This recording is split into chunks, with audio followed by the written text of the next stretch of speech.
جس پر عمران خان نے نہایت کامیابی سے عمل درآمد مکمل کرا دیا۔ آج پاکستان کا کوئی ادارہ، کوئی گھر اور کوئی محلہ بازار ایسا نہیں ہے جہاں یہ نفرت پیدا آپ کو نہ نظر آئے۔ جسٹس منصور علی شاہ نے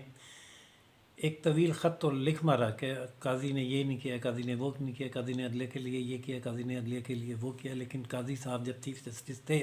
جب آپ ان کے سبارڈینیٹ تھے، تو انہوں نے بھی یہ خط لکھ کے آپ سے پوچھا تھا کہ بھائی آپ نے یہ جو وضاحتیں جاری کی ہیں، یہ نہ درخواست آئی، نہ آپ سے صدا کی گئی، نہ آپ نے کاز لسٹ جاری کی، نہ آپ نے نوٹس کیا، نہ آپ نے سماعت کیا، آپ نے چیمبر میں بیٹھ کے وضاحت جاری کیسے کر دی، اور وہ میرے نوٹس میں اور مین کاپی جمع ہوئے بغیر ویب سائٹ پہ کیسے اپلوڈ ہو گئی؟ یہ 2 دفعہ خط لکھا گیا۔ قاضی صاحب، اپنا جسٹس منصور صاحب اگر اتنے ہی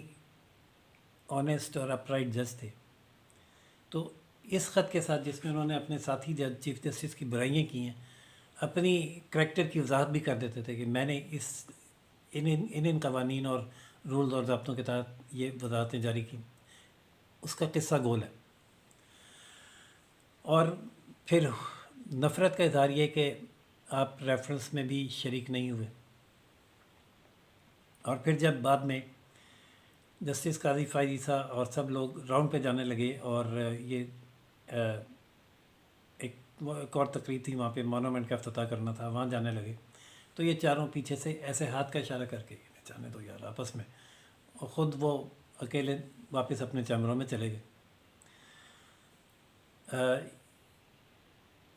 اب جب چیف جسٹس صاحب باہر آئے تو صحافیوں سے سامنا ہوا۔ اب ہمارے کچھ صحافی دوست ایسے ہیں، میں نام نہیں لیتا، سب کو معلوم ہے، بلکہ خاص طور پر 2، اور ان میں سے بھی اسپیشلی ایک، وہ جب ان کی جو صحافت میں ان کا جو وجہ شہرت ہے وہ ہے ہی بدتمیزی۔ گزشتہ روز جب چیف جسٹس صاحب باہر آئے تو ان کے سامنے پھر کیمرہ منہ پہ رکھ کے اور راستے روک کے اسی طرح کے سوالات کرنا شروع کر دیے کہ کیا آپ کو کوئی اپنے کسی فیصلے پر افسوس ہے، کیا آپ سمجھتے ہیں کہ آپ نے یہ ٹھیک کیا، کیا آپ پتہ نہیں اور کیا کیا۔ اب وہ جواب نہیں دے رہے، وہ خاموشی سے دوسری طرف جا رہے ہیں، بلکہ انہوں نے یہ کہا کہ بھائی یہ ایک مہذب معاشرہ ہے نا، آپ راستہ تو چھوڑیں گے کہ نہیں، راستہ تو چھوڑ دیں۔ یہ کہہ کے انہوں نے راستہ لیا، اور جو پہلی دفعہ ایسا ہوا ہے کہ صحافیوں کے رویے سے بدظن ہو کر جو انکمنگ چیف جسٹس سے یحییٰ افریدی اپنے ساتھی جج کے ساتھ ایسے ناروا سلوک پر نالاں ہو کر وہاں سے چلے گئے، ان سے برداشت نہیں ہوا۔ جس کے بعد اب یہ امکان پیدا ہوا فیوچر میں کہ صحافیوں پر جو نئے چیف جسٹس صاحب ہیں ان کی طرف سے کچھ پابندیاں اور قدغنیں عائد کی جائیں گی، جس کو پری ایمپٹ کرتے ہوئے جو سپریم کورٹ کی صحافیوں کی تنظیم ہے، جس کے صدر اس وقت میاں عقیل صاحب ہیں، انہوں نے ایک تحقیقاتی کمیٹی تشکیل دے دی ہے، جس میں یہ تعین کیا جائے گا کہ صحافیوں نے کس حد تک غلط کیا، اور آئندہ کے لیے کیا ان کو وارننگ دی جائے یا ان پر پابندی عائد کی جائے۔ یہ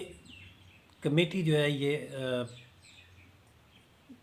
ناصر اقبال اور حسنات ملک اور غلام نبی یوسفزئی پر مشتمل کمیٹی ہے جو تحقیقات کرے گی، لیکن کیا تحقیقات کرے گی، کس نتیجے پر پہنچے گی، یہ میں ابھی کوئی پریم نہیں کر سکتا، لیکن مجھے اس کمیٹی سے بھی بہت زیادہ توقعات نہیں ہیں۔ جو بھی یہ کمیٹی فیصلہ کرے گی ناظرین، اس سے بھی آپ کو آگاہ کریں گے، اور جو ایک نفرت کا ایلیمنٹ جو میں نے آپ کو بتایا کہ ہر ادارے میں، ہر گھر میں پیدا ہو چکا ہے،